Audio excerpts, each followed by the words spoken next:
guys, I've got an art journal video to share today and I'm just getting myself set up here. I've got some watercolor paper. I have this brush which is from the Snap range by Princeton. It's a size 12 round brush. That and most of the rest of the range was sent to me by the lovely people at Shamrock who stock them here in Australia, and you can get them at Spotlight. I also have these beautiful metallic paints. They're Deco Art Dazzling Metallics, and I have them in a few colors here. And what I'm doing is I'm actually going to make myself some collage paper. So I'm speeding this up a bit. The colors that I have here are Champagne Gold, Splendid Gold, Mink Pearl, and Venetian Gold. And what I'm doing is I'm just laying down a layer here with just my really roughly, I'm not doing anything fancy. I'm just making sure I've got like a solid coverage, and I'm doing that with each of them. I'm actually not going to end up using all 4 of these colors, but I'm using these sort of as swatches, and the bits that I don't use in this piece I'll use for a collage in another piece, so it'll just get tucked away into my box of colored papers. So I'm not doing anything particularly difficult here. I'm just squeezing a bit straight out onto the paper, and I am going to let that dry. When I use metallics, I almost always use metallic ink because you get a really lovely shiny finish. But I wanted to give these a try, partly because they were sent to me and I just wanted to see how they worked. They're drying now. And I was really impressed with how shiny they are. I really wasn't expecting that from an acrylic paint. And so yeah, that sort of sheen is really lovely. That said, I'm going to add a second layer because I want to make it even richer. So with acrylic, you can layer upon layer to get the kind of color that you want. So I've just done that a second time, and I didn't make you watch me do that. And I'm going to let them dry again, and I'm really happy with how that looks. So yep, they're drying again now. And then I'm going to start using them to make some collaging strips in just a second. Now I've chosen this page in my art journal, and I'm going to use this blade, which is again was sent to me by the same people, Shamrock, and you can also get these at Spotlight. This is a Catalyst blade made by Princeton, and they've sort of got this sort of silicone end on them, and you can use them to I find in this particular instance, you can use them for paint or whatever else, but I like to use it in this case to create a nice thin layer of adhesive, because I'm going to use tissue paper to partially cover up this page, and I want like a really nice thin even layer so it doesn't bubble up too much and things like that. So I'm just going to lay this down on top, smooth it over, and then I'm going to trim the edges. I probably should have just picked a corner of the page rather than this edge, but whatever, I can just trim it and that's fine. So yeah, just going to do that there. I just wanted to mute this down a bit, but I still wanted to be able to see and read what's on this page, because that's been the inspiration for this particular artwork.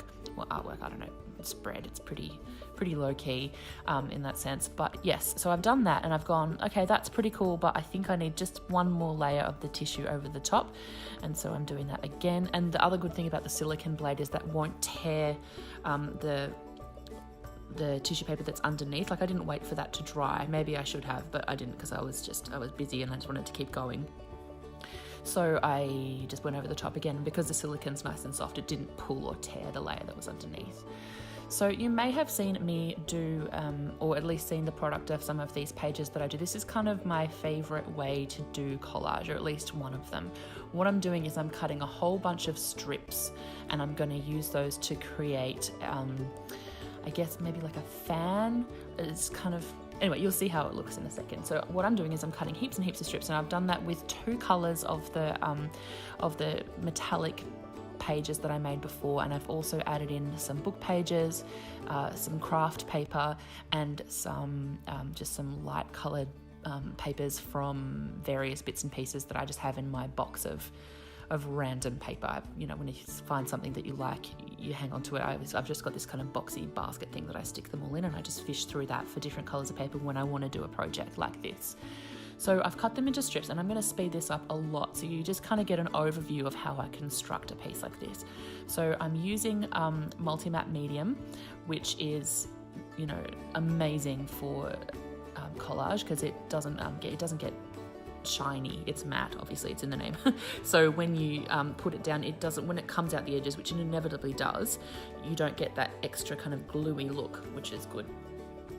So I'm just layering the first lot down here. I work from the outside in because it looks more like it's expanding out from the center when you do that. So I do the outside layer first, and then a middle layer, and then the top layer, or at least that's what I'm doing in this case. Sometimes on a bigger piece I'll do more layers again, but that's what this one is going to look like. So I'm working on the right hand side of the page first, and then I'm going to move over to the left hand side. But at this point I haven't actually decided how I want to do the left hand side, because I want this kind of fan thing to go over to that side of the page, but I also don't want to cover up the words or the entirety of the picture either.